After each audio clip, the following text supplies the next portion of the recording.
white tents appear out of the Syrian desert like an oasis. But up close, we find something very different. A refugee camp on the verge of a humanitarian crisis, and tonight, a growing security threat. Al-Hol is run by the autonomous government in northeast Syria. When ISIS collapsed, thousands of family members of captured or killed ISIS fighters fled here. Now, they enforce the terror group's brutal rules inside its walls. Last week, 2 young girls found beheaded. The camp administrator with an alarming warning telling us life is not safe here. ISIS is here, she says, and these fighters are armed. They can smuggle things in using water deliveries, using food deliveries. There's more than 50,000 residents here at Al-Hol. The vast majority are women and kids. And with overcrowding, poor sanitation, and at times shortages of food and water, this population is extremely vulnerable to violent extremism from groups like ISIS.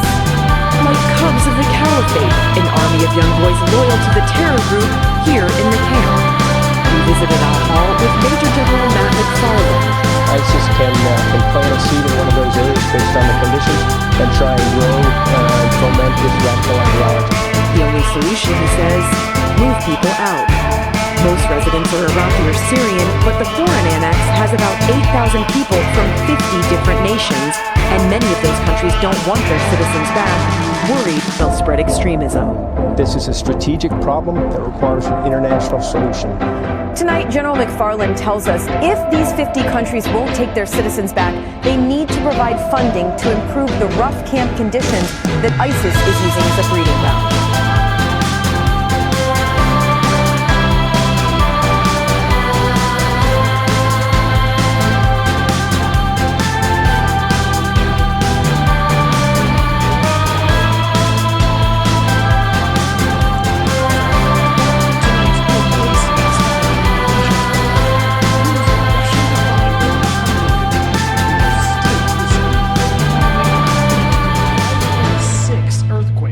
The densely populated island of Java, killing at least 268 people and leaving more than 1,000 injured, according to officials.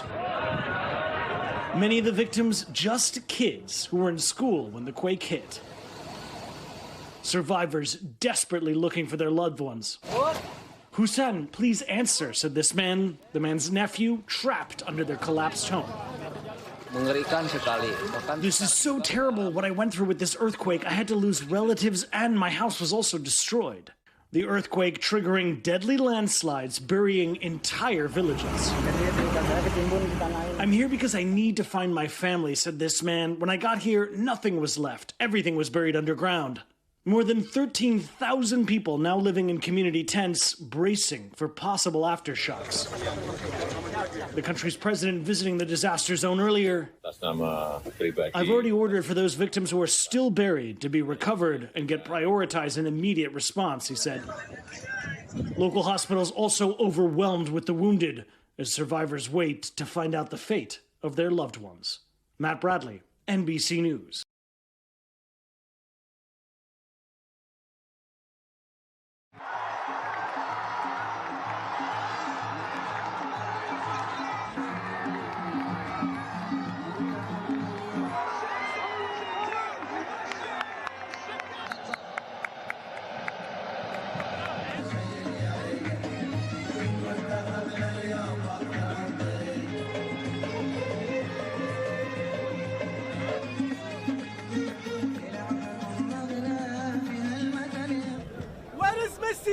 Where is Messi? I can't see him!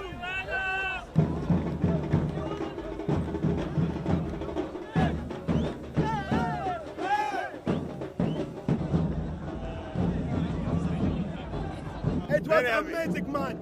Yes. Where is the match? Where is Messi? Where is Messi? Here, Saudi Arabia, habibi. Messi is here. No Messi. Here, Saudi Arabia.